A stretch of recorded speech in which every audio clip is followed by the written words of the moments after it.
నమస్కారం ETV news కు స్వాగతం ముందుగా ప్రధానాంశాలు శుక్లాయాత్ర సాహసోపేతమన్న ప్రధాని భారత గగన్యాన్కు తొలి అడుగని వ్యాఖ్య రోదసి యాత్ర దేశ ప్రజలందరిదన్న శుక్ల అంతరిక్షం నుంచి ప్రధానితో సంభాషణ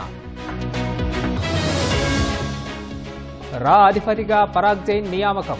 ఆపరేషన్ సింధూర్లో కీలక పాత్ర పోషించిన ఐపీఎస్ కోల్కతా అత్యాచార ఘటనలో మరో 2 అరెస్ట్ నిందితులకు పోలీసు కస్టడీ విధించిన కోర్టు